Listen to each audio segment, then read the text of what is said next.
Welcome back to the PFC Podcast. The views and opinions you are about to hear are the speakers and do not necessarily reflect those of anyone else. Now on to the podcast. Welcome back to the PFC Podcast. This is Dennis, and today I am with Aebhric. How are you doing today? I'm doing well. Thanks. Appreciate it. So we've been on one of our podcasts earlier, but that was kind of a group discussion. Would you mind doing just a real quick introduction? Sure.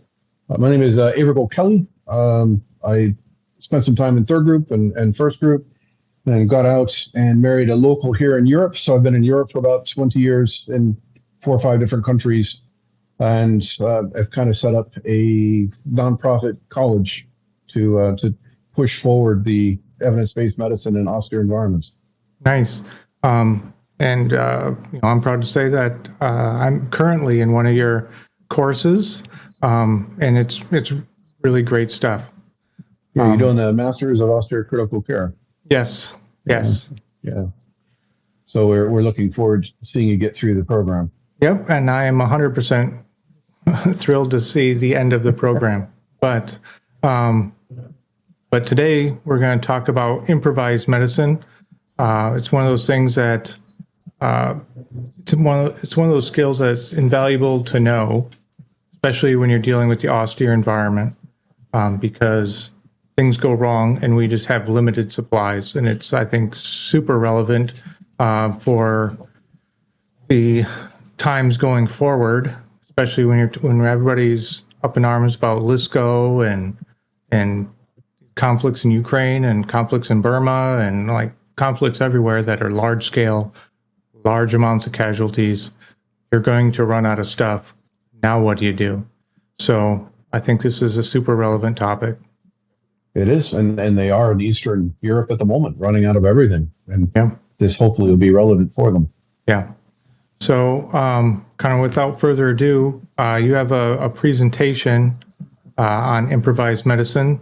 So if you don't mind, let's start that and kick this off. Roger.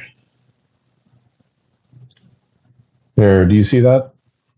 Yes. Okay, good. So, yeah, let's talk about improvised medicine. I've broken down improvised medicine skills into the March algorithm. So during each of the MARCH, we'll talk about applicable improvised techniques that can help you out. And then there's a lot in PFC, so we'll talk quite a bit about that. So starting off with massive hemorrhage, we need to talk.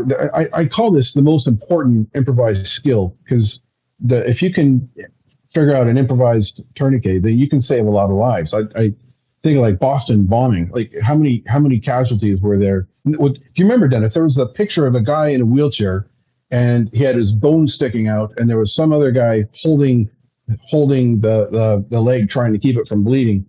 Something like the ability to create improvised tourniquets would have really been beneficial in a situation like that. Oh yeah, 100%. Also, the knowledge of stopgaps, like instead of a gorilla grip around the thigh, solid pressure on the femoral artery at the pelvis. Yeah, pressure points. That definitely. We'll get to that with the junctionals. But so here's a couple pictures of our T10s courses in Malta, in Pretty Bay, Malta. So we teach improvised medicine in pretty much everything that we do. And here we have 4 people showing the improvised tourniquet. And you'll see a QR code where you can scan that, and there'll be a video. And Dennis, I'll be happy to send you the links so you can add this to the notes so you can see how this works. So the trick with improvised tourniquets is width. So if you think about the cap tourniquets we have, they're an inch and a half. And they work, right? They're evidence-based, but they're not the best because they're not wide enough. So if you think of in surgery and in a theater, they have something called a bear block. That's like, what is it, 6 inches? Yeah. Essentially a BP cuff. Yeah. Yeah, it's super wide, and it's a better tourniquet than improvised, or sorry, a better tourniquet than the cap. So in the legs, we use two cap tourniquets, don't we? Because the extra width is going to make less pain, it's be more effective, and be better for it. So when we improvise, we want wide swath of bandage. So the rule of thumb I use for improvised bandages is it's got to be as wide as the palm of your hand. And anything narrower than that, when you put pressure on that, it just turns into like a rope and you lose cool points. It's just not working. So we cut strips of bandages out of sheets, out of pillowcases, out of shirts, out of trousers. And as long as the strip of cloth is no narrower than my palm, then they can use it. And they want it about 2 meters long. For the tourniquet, the improvised tourniquet, so you're going to find the center point of that bandage, and you're going to drape it over the arm or the leg, and you're going to wrap opposite directions on each of those tails until you have about half a meter left. And then you make a knot, put some windlass in there. So shears will work, stick, anything you can think of, cleaning rod from an M16, and then you keep twisting until the bleeding stops, and you've confirmed with ultrasound that the bleeding has stopped. And that's the trick with the improvised tourniquet is you got to keep it wide, and there has to have a windlass. And there's so much research out there that if you don't have a windlass, you're losing cool points. So you need to do that with the improvised. So with your running your lanes, what have you seen people use for improvised tourniquets, Dennis? Not a heck of a lot as far as improvised, just regular tourniquets. Usually they'll try to do like a pressure dressing, right? Like a real good pressure dressing, and they wrap it so tight that it actually becomes a tourniquet anyway, just because the adrenaline is going so high. Yeah. And that's something to be aware of too. If you're trying to do just a pressure dressing, like you should be able to feel a pulse, right? But yeah, usually like ace wraps, they'll try and do a pressure dressing, and they'll just put so much torque on it that it actually becomes a tourniquet. With that one, I have, it's called a pinky test. When you do a pressure dressing, you stick your pinky on the opposite side of that dressing. If you can't stick your pinky in underneath that pressure dressing, it's no longer a pressure dressing, it's a tourniquet. So you definitely need to pinky test it. Right. I would just say with, like the pinky test, that works when the guy has higher blood pressure, Fair one. Yeah.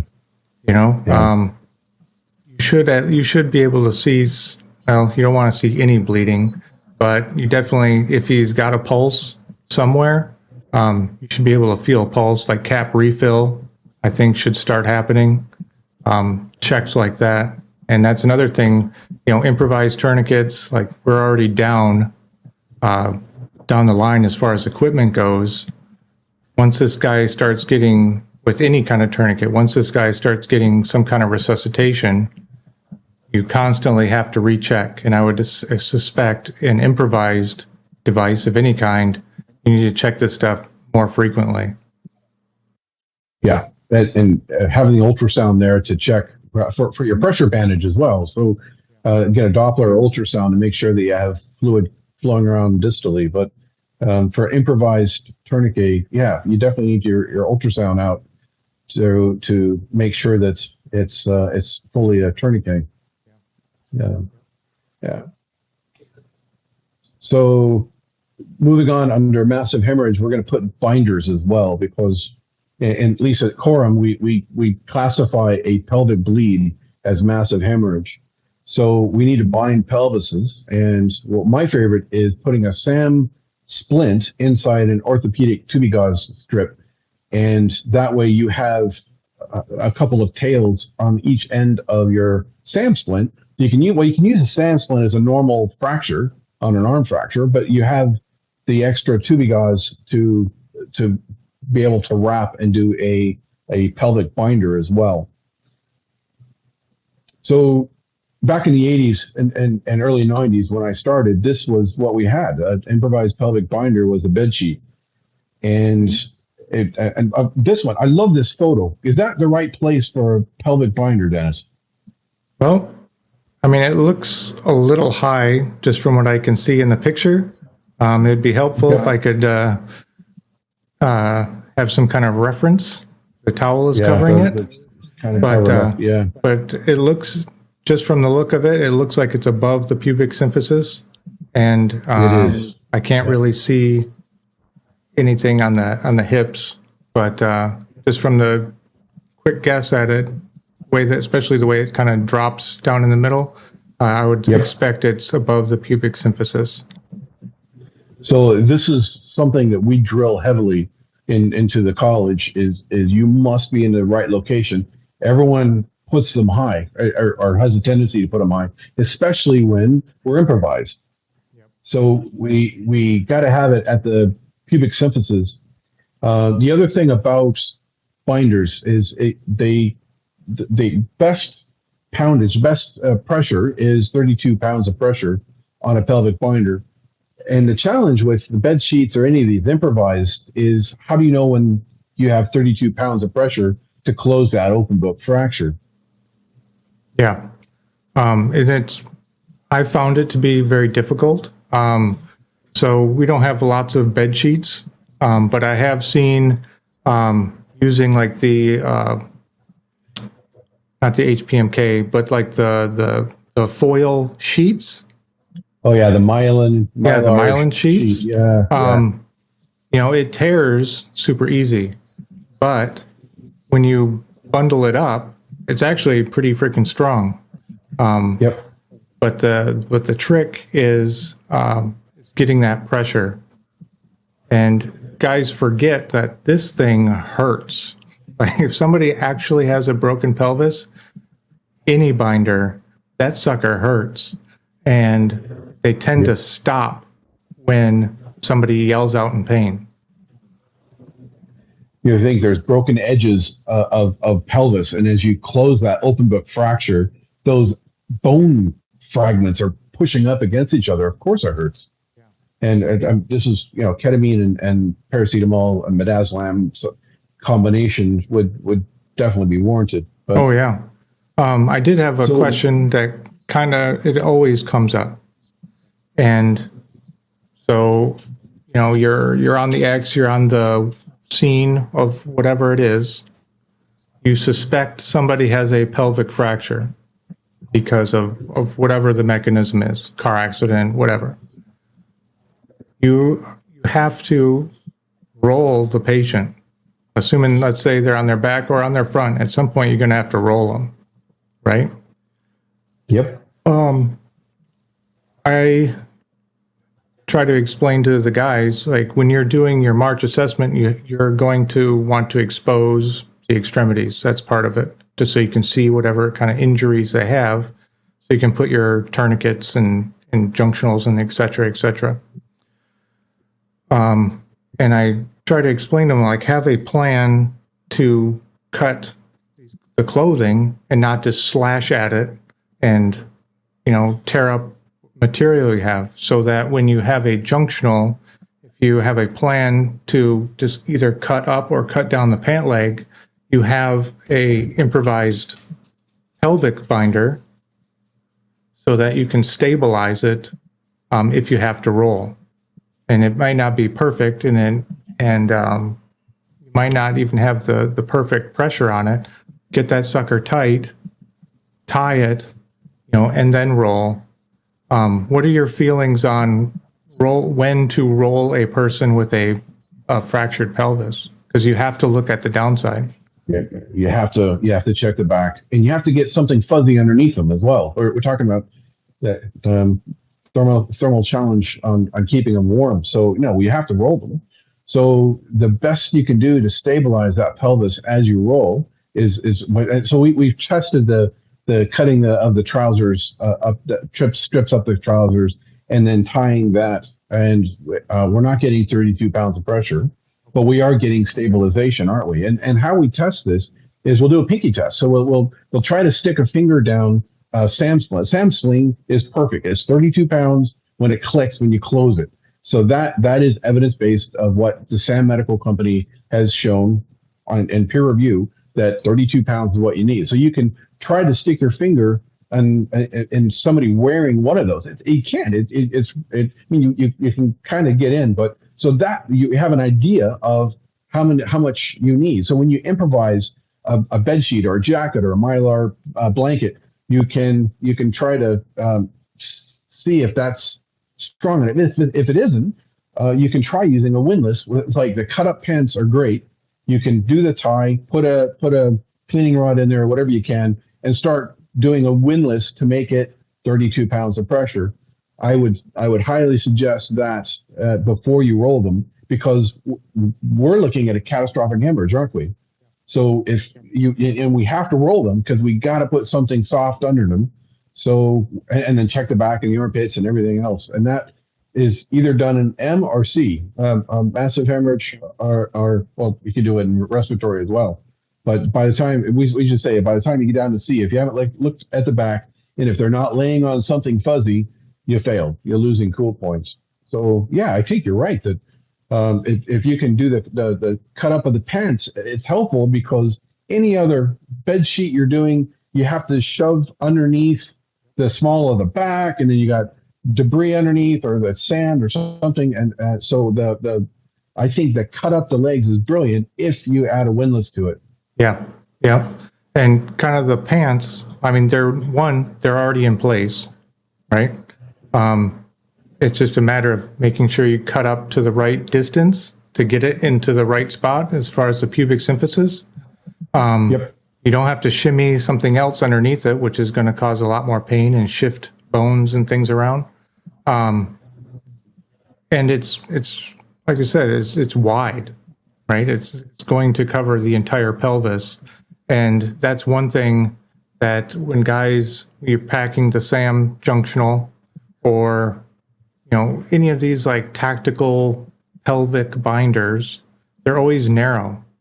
And guys forget, like the narrower this thing is, the more accurate you have to be. And the more likely it's going to shift. And just that little shift is going to put it completely out of place. Absolutely. So the trousers they're wearing are going to be a good option. But the one trick that we've seen, though, the strips you cut of the pants to make the tie have to be on the outside. What we found is if you cut on top of the leg, suddenly you don't have enough space to do a windlass or to do a tie. So they have to be cut up the side. And then you cut up to the willy line, the pubic symphysis. So I don't look at the greater trochanter's anymore. Who's going to have time to look at that, get an ultrasound, try to find? No. So just the pubic symphysis. So that's where we aim for, and then put your windlass device on top of that to make it hopefully as close to 32 pounds as you can.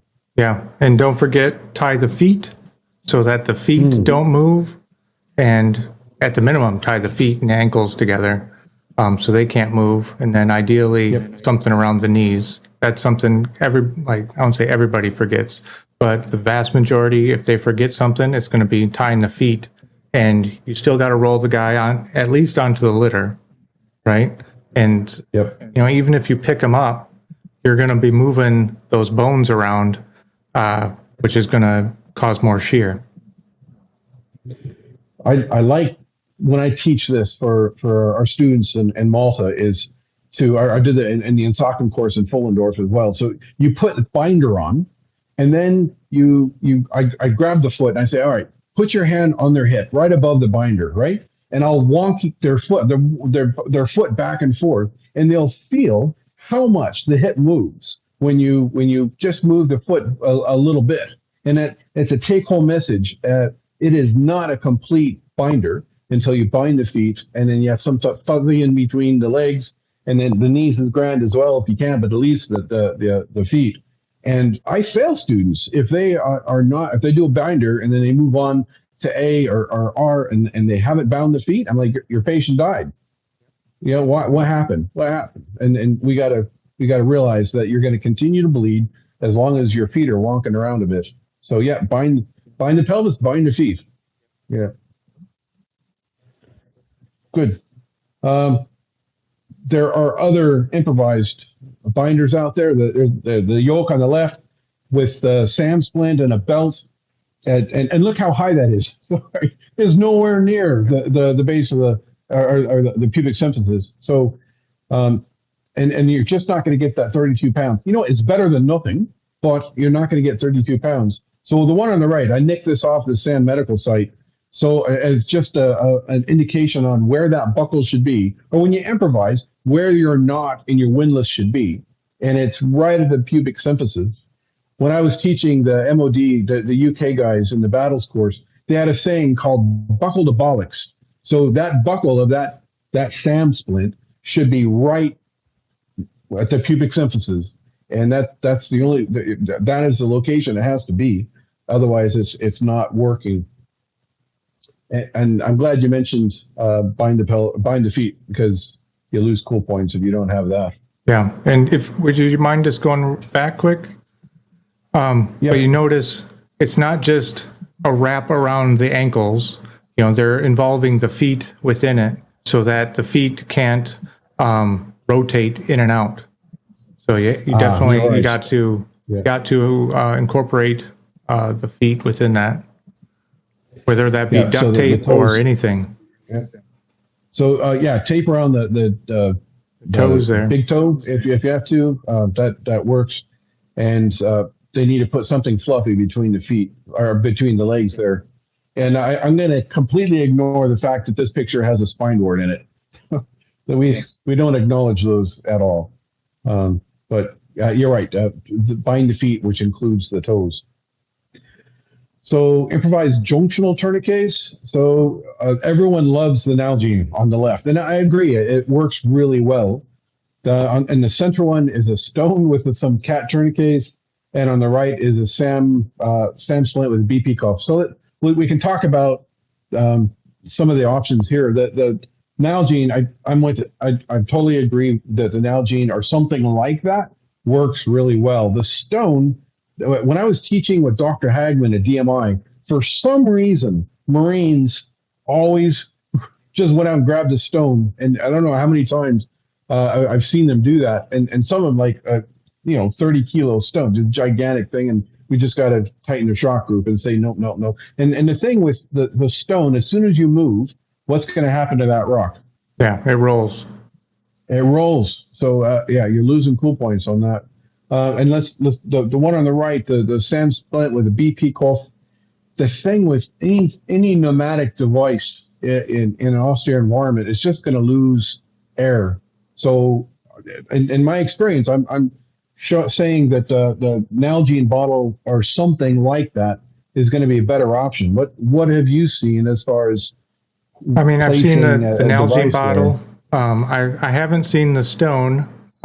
So maybe we got different kinds of Marines in our courses. But I've seen the pneumatic, like the SAM junctional. It works. It works pretty well. I think just like the stone, whatever improvised thing you have, guys want to have like this, quarter size or 50-cent piece size pressure point on that vessel, and they don't realize like you still have to move this person. Like we're an M, we have to move on, and that's going to involve movement of the patient, and so inevitably you're going to have some kind of roll. Where I see people go wrong is they don't practice these things. They don't practice the device itself, improvised or not, and they don't secure it. And that securing could be with a pelvic binder. I've seen it done with ACE wrap or any kind of elastic wrap. It could be with anything, but it's got to you have to practice making that bomb proof. And it's in that practice that you find what works and what doesn't. Yep. And if you look at the left picture with the Nalgene bottle, the Nalgene bottle is kind of going along the same direction as your artery, which is a no-go. You have to have very much a perpendicular to the artery you're trying to stop, and that way the entirety of the device of your Nalgene bottle is putting pressure somewhere and where it's supposed to be. So, and that's a challenge, isn't it? You put a Nalgene bottle, instead of going up and down like that, it's kind of aiming off to the hip. Now, how do you secure it? Because the two cap tourniquets you put back to back in order to put to pressure on that, it's not going to work because the Nalgene bottle is kind of going off at an angle. And unless you try this, well, in a classroom setting first, and then you try it on the lanes, you're just not going to get the idea of why the Nalgene bottle or whatever rolled up device you have has to be perpendicular to the artery you're trying to stop. Right. And not to mention like time, right? Like you need to have a really good stopgap because this thing takes time to get in place. It takes time to secure. And this is an injury that takes 10 minutes, 5 minutes to bleed to death. You know? Practice those junctionals, knowing where to place your hands, where to guide other people to place their hands, to stop the bleeding with just pressure, and then, in place this device in a timely manner. And only through, like you said, only through practice are you going to know the finer points of what you have to do and how you have to secure it in order to make this thing work. Because we're already, we're improvising. The whole thing is we're improvising. So, all the pre-made stuff is already used. And, now we're starting to scrape the bottom when it comes to supplies. Yeah, and you're not going to have two cat tourniquets available to make a really good device to hold that Nalgene bottle in there, and then it's going to slip. And so that's kind of like every minute, every 2 minutes, somebody needs to be checking that because you're now moved on to R and C, and you're doing all sorts of other stuff, and you forget the fact that it's moved, even though you haven't even moved the casualty at all. It's just kind of slipped. And having ultrasound or Doppler available to check the popliteal artery to make sure it's occluded or do what you can. But you're losing a lot of fluid as you apply this, and then if you want to lose sight of it and over the next 2 or 3 minutes it moves, you're going to be bleeding out again. So it's almost like you have the 18 Bravo on the team just there. Your job is to keep an eye on this and let me know if anything changes. Right. So here I have another question just about your thoughts on stopgaps in between, like just manual pressure. So T-Tri-C, warning against, they call it dropping the knee, like where you put your knee in that crease, but then they advocate putting your hands there as well. Like that's a better option. So in order than a knee, yeah. So in order to get enough pressure, you're essentially doing a push-up off this guy's pelvis. I mean, if you actually know where you're pushing, it doesn't really take that much pressure, but in that moment, everything is gross motor movements, right? So they're putting their fist into it and essentially doing a push-up off it, which a bullet or a piece of metal just went through that spot. And not only has it severed an artery, which is why we're doing this, but it's probably messed up the pelvis itself. Now I'm doing a push-up off a broken pelvis, I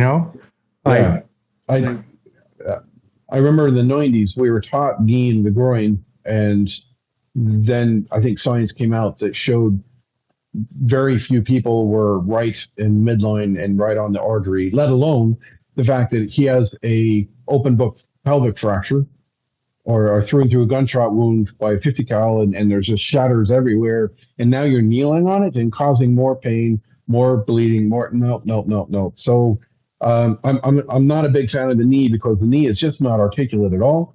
But your hands, yes, your hands, you can kind of get an idea of the place you want to do and then the push up. But you've got to make sure that you're not causing more harm as you do that. So I'm a big fan of, and you can try doing pressure points to slow it down, but I'm just not a big fan of the pressure points. Your focus should be getting that definitive tourniquet or improvised tourniquet or whatever you can to stop the bleeding, and not moving around on. I'm sure if you got tons of people and he doesn't have a pelvic fracture, sure, have a go. Get the 18 Charlie, 18 Bravo in there and do what he can, because you've already taught him kind of how to do that. But your mission is stopping that bleeding. And scientists have shown again and again and again, you need a tourniquet, and when a windlass tourniquet, you need two of them on the leg. That's what you should be focusing on. And it's even more so if you're a solo practitioner. No, you're. I mean, I remember in the 90s, put a knee. Okay, now put a tourniquet on. How the hell am I going to do that? I got a knee on the groin, and the tourniquet's down by the. How am I going to? No, you can't. I'm not a huge advocate if it slows you down.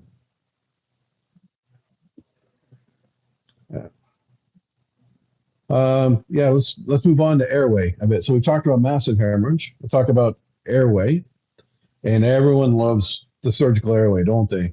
And everyone has their wazoo straw or something, and I just call bollocks on everything unless it passes both physics and science. So here's a rule of thumb we have at the college. Any wazoo device you have to improvise an airway, first, see if you can breathe through it. If you can breathe through it, then you can start thinking about that. But if you can't, so people like a pen, let's see, I think I have this. Yeah, the next slide. So everyone loves, it's a pen, it's great. Well, I've tried breathing through those government pens. And I'm not, hurt. I'm not, I'm definitely jacked up on adrenaline trying to treat this guy. Yeah, but I'm not hurt and I'm not have difficulty breathing. So you want to put something that sized into a guy and have him breathe out of that. It's just not going to work. So you need to have something you can breathe out of. So the ET tube for surgical airway is obviously best bet. I remember being taught in the 90s that you cut the ET tube. Don't do that. Don't do that, please. Don't. Not only do you lose your device to keep it static by inflating the tube, but you also have a sharp device. The other thing I learned way back was the drip chamber, and I still see people teach this because it's so sexy. You close the drip chamber, and it perfectly fits into a BVM, right? So you look cool, and then you shove that other end into the throat, and then suddenly people can breathe, but you can't. I've tried breathing through that. This picture here is me trying to carve a wider lumen into that drip chamber to make it work. No. So you need to have a surgical device that is going to work, that the person can breathe through. Something like a Camelback tube, could you breathe through that? Yeah, I would think so. Probably, now, yeah. Will it fit? What else? Well, that's the other thing. So what have you seen people try to use for improvised surgical airways? I gotta be honest, I haven't seen a lot of improvised surgical airways.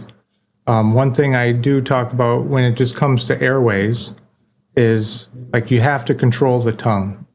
I've seen so many people like panic because the intubation is starting to fail, or their crike is starting to fail. If you can just grab that guy's tongue, and you've hopefully given enough narcotics, or he's just that far down that he's not going to bite you. But if you can just grab that jaw and the tongue and lift, just like you would with a laryngoscope, if you can control the tongue, you control the airway. Assuming, again, we're not talking about bullets ripping through and now you've destroyed it. But even then, like I've seen suicide attempts where they try and suck start that shotgun, and they open their whole face up, reach in there, pull the airway open. It's open. It's not pretty, that's for sure. But air is able to move. But just looking at devices like this, you can get a patent airway. You're not getting a secure airway. So like you have to be on the spot when it comes to suction. because everything is going down that, you know? Yep. And an improvised airway, you're just not going to have that balloon to inflate to protect that airway.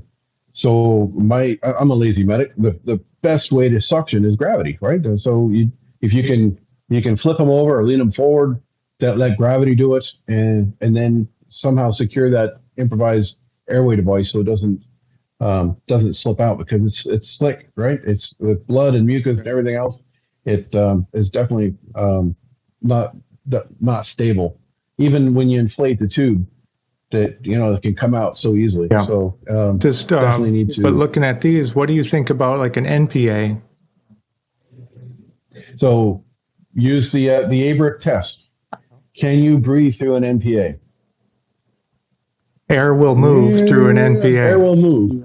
And funnily enough, that's a great segue into the next one, which is the NPA. So when I started in the late 80s and 90s, the NPA was not hollow. There was no lumen.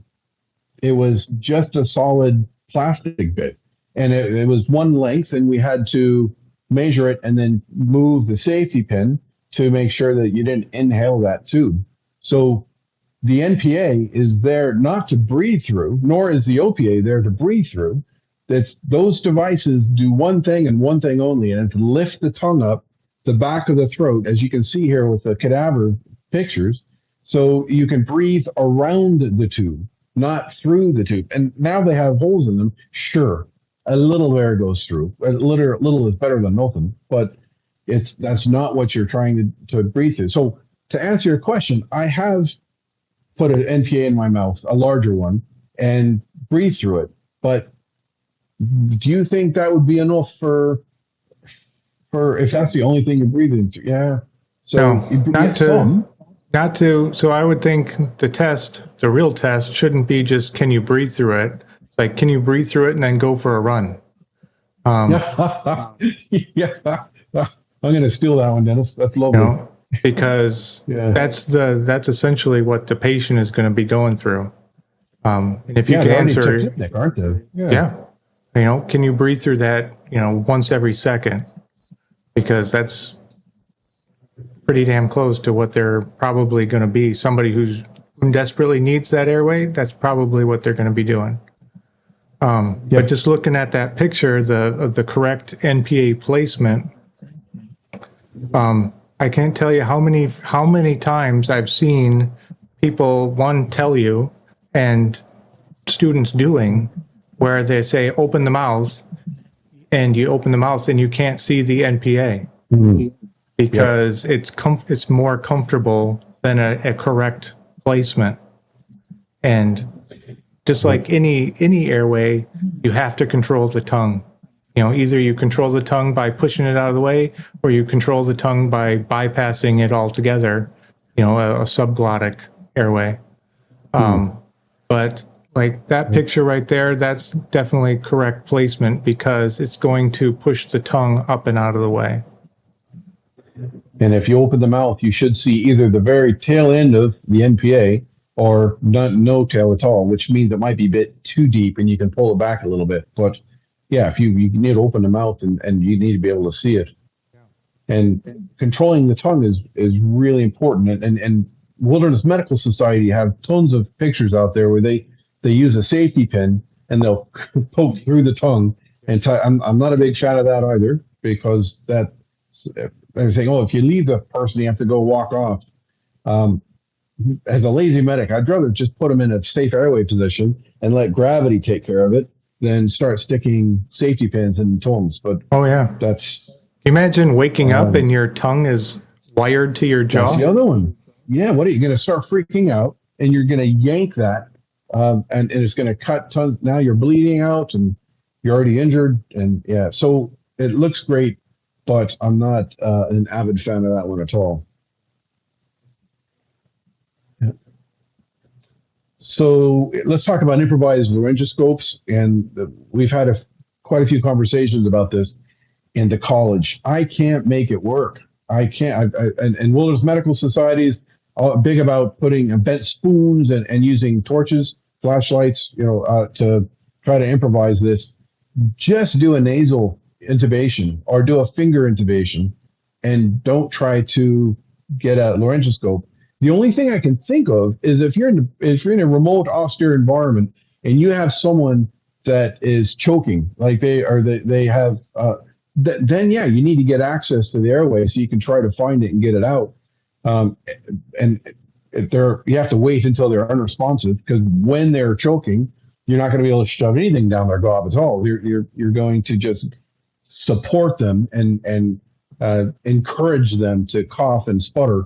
And then once they go unresponsive, then you might need to find some way to look down there, get some improvised bayonet shears or bayonet tweezers or something to be able to get that piece of junk out.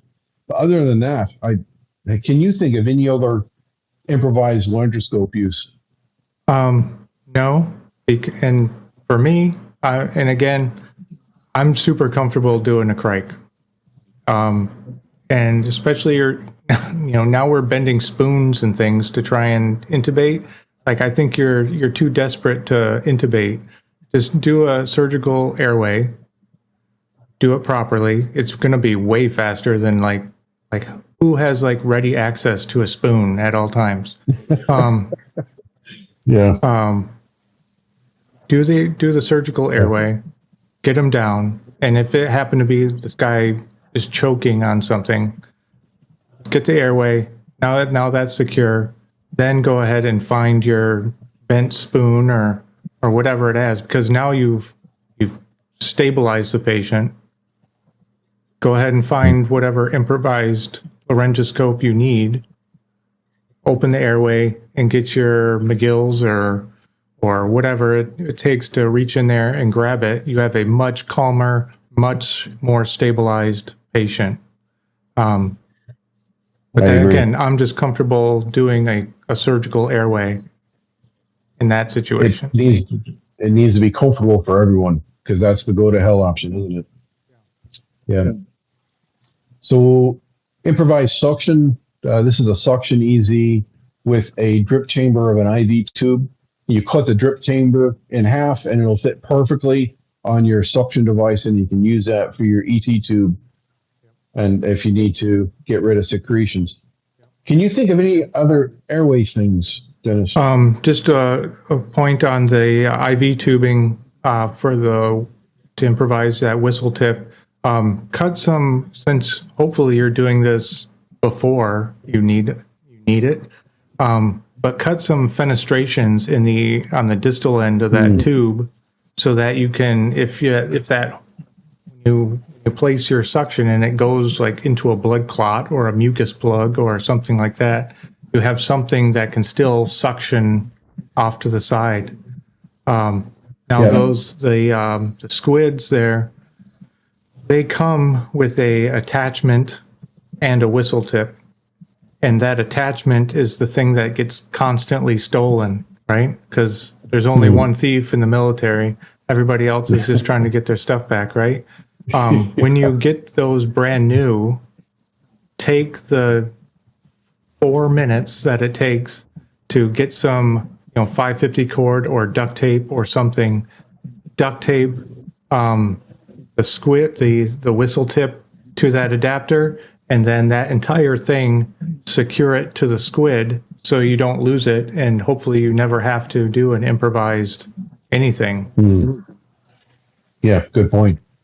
Good point. And if middle of the night and it's raining and you don't need to faff around too much on where everything is. So yeah, you just grab the suction easy and everything's attached to it. That's a good way of doing it.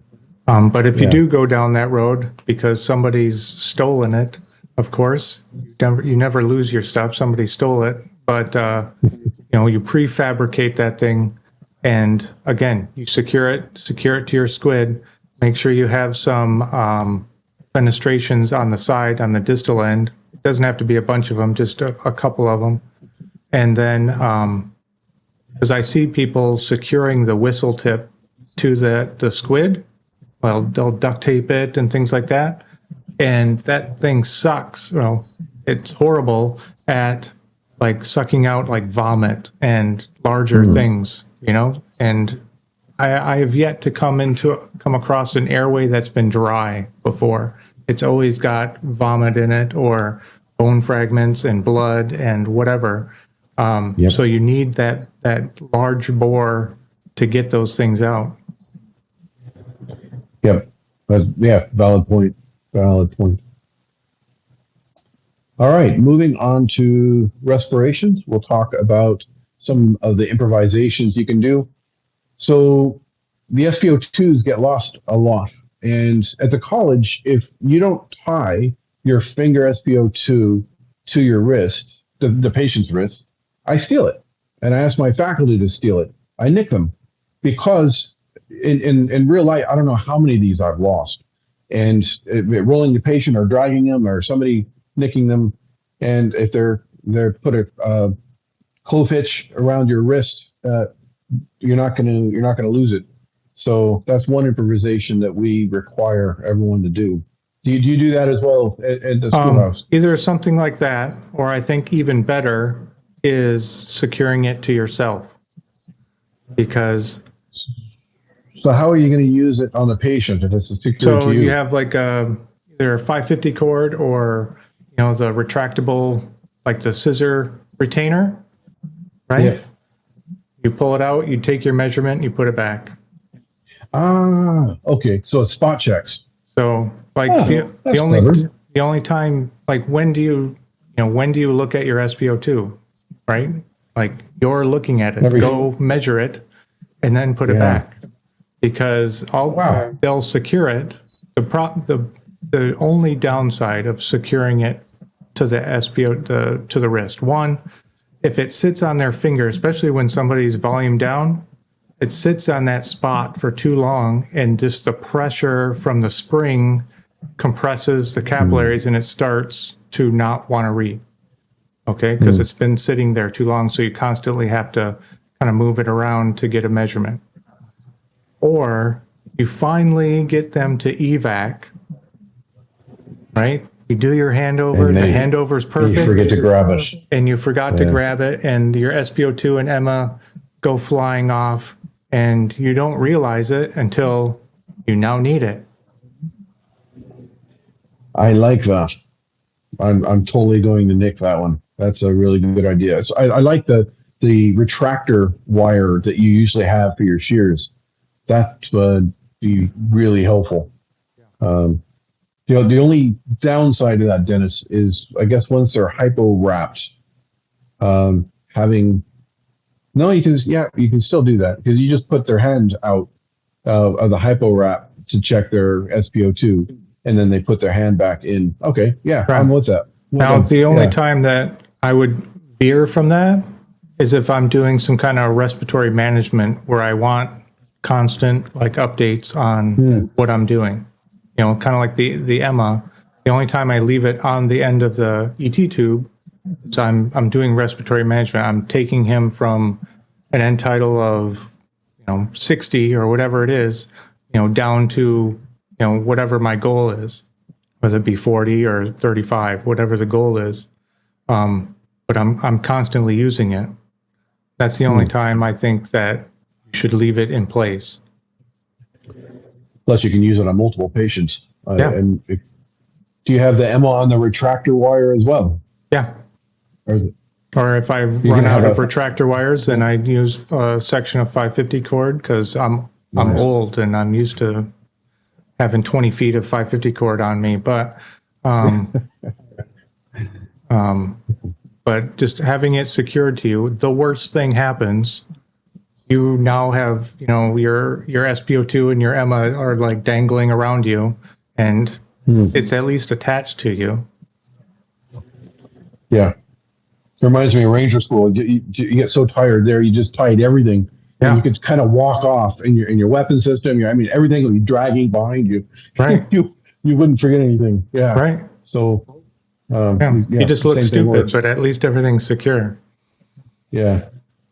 So, great idea on the SpO2. Oh, hold on a sec. I totally got jumped here. So, improvised BVM. So, it's sexy. Everyone loves doing this. And our courses in Malta, everyone is just hell-bent on creating this, and I have yet to find anything that didn't have a ton of dead space. So this here is a mattress inflator and a top of a 2-liter soda bottle, and they, to make a seal, they took one of our SWAT tourniquets and they cut that up, and they used that rubber to make a seal for the mouthpiece. So it did work, but I don't know. I'm just not sold. Have you had better experience, Dennis? No. Thankfully, I've always had just a BVM. I have seen people try and do rescue breathing because they forgot their BVM, but that doesn't fly. Something like this, I see a lot of dead space. Where would be the exhalation port on this? There isn't one, and that's the issue, isn't it? So yeah.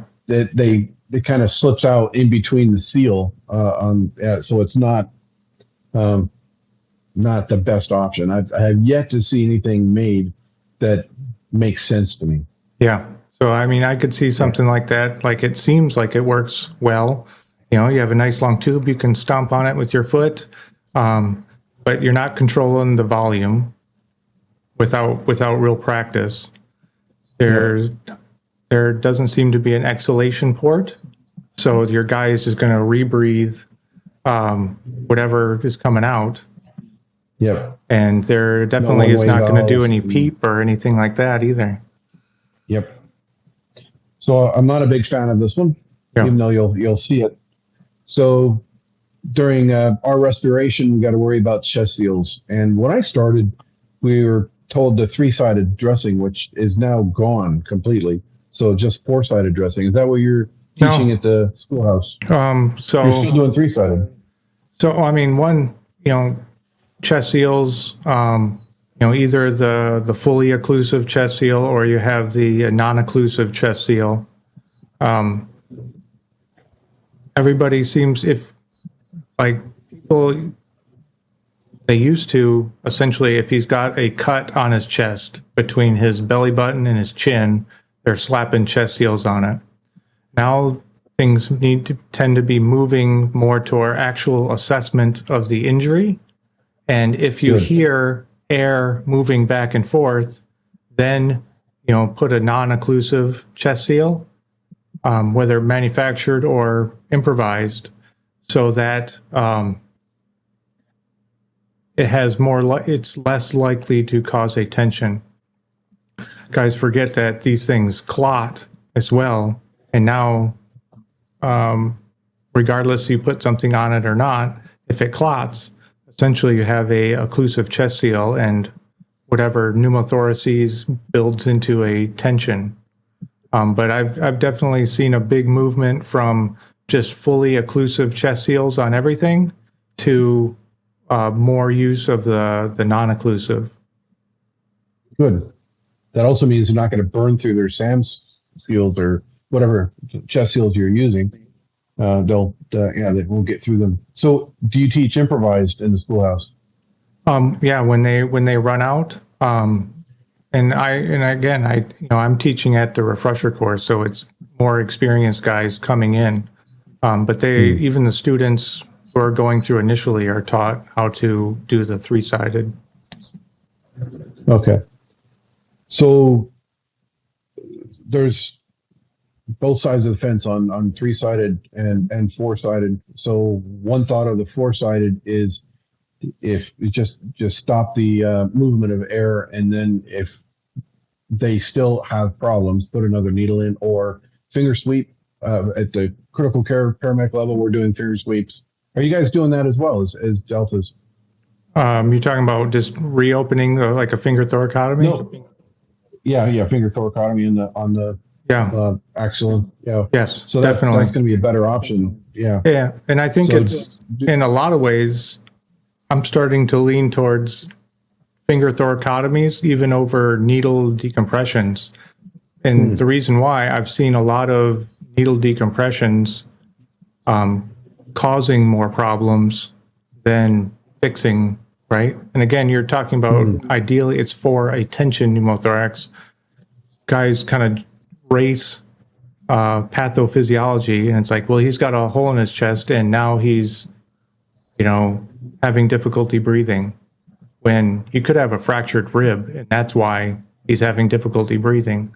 Doesn't mean he has a tension. It just means he's having a hard time breathing. It's your job to figure out why. But they'll kind of jump the gun. They'll drop a needle, and now you've caused it because that lung was up against the chest wall, and you've punctured all the way through. And especially when you're hubbing the needle, right? And teacher IC, hub the needle.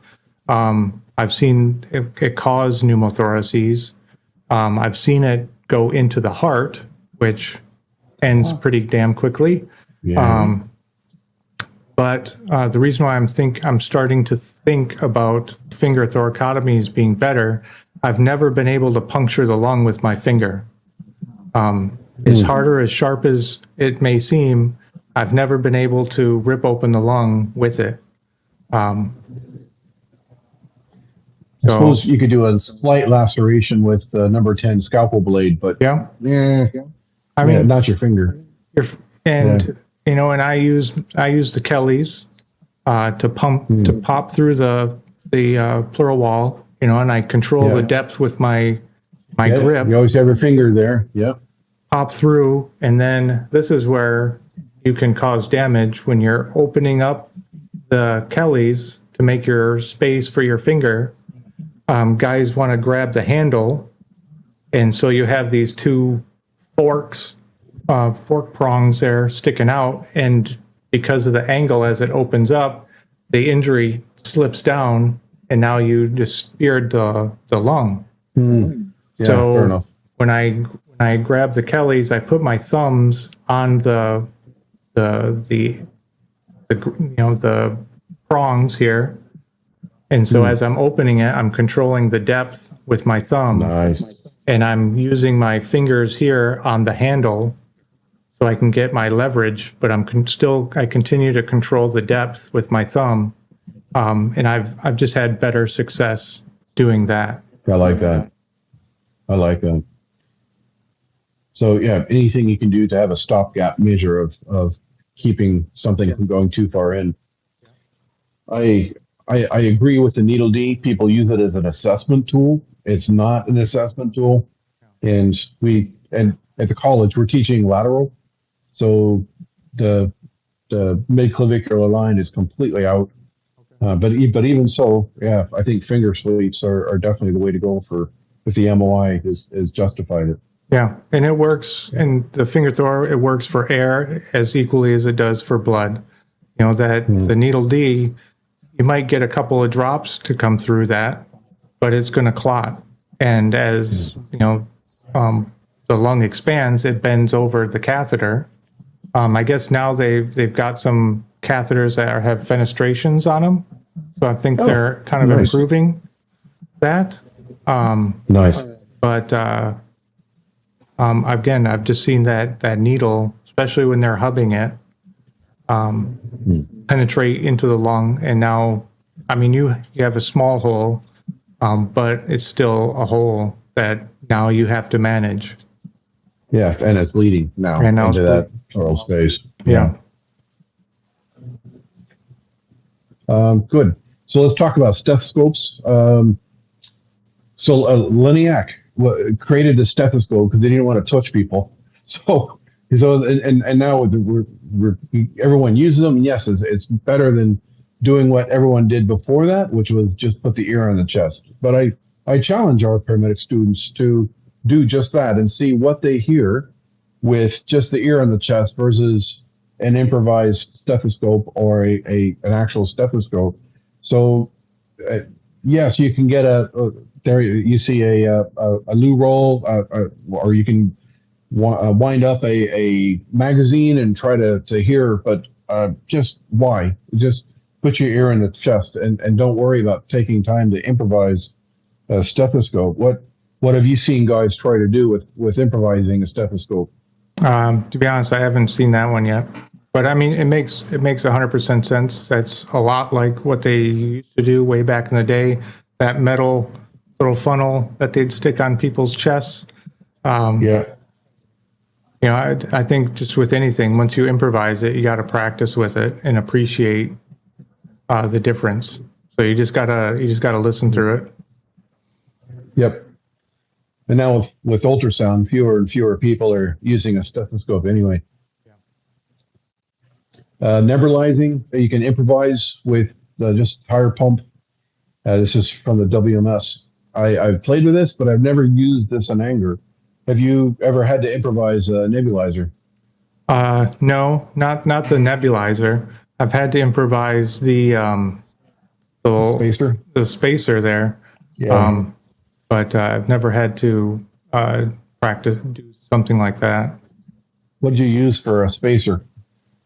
Not the spacer, but the actual like albuterol puffer. Okay. So I had the canister. I didn't have the plastic piece, so I dropped it down. I think it was like a 60 cc syringe. It's like a 30 or 60, but it drops down the barrel of that, and then use the plunger to activate the little canister. That's brilliant. That's brilliant.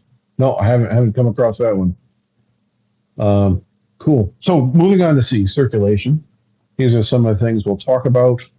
So starting with femur traction. So on the right, when I was working in Bosnia, this is a picture I took of the traction splint they used, which is just bottles of soda or water, and hanging it off aside. On the left is what you see in Willer's Medical Society, and I got this photo from TACMed Australia, and just using a stick. WMS loves using paddles or a hiking stick or something like that. We've tried this, and it's wonky at best.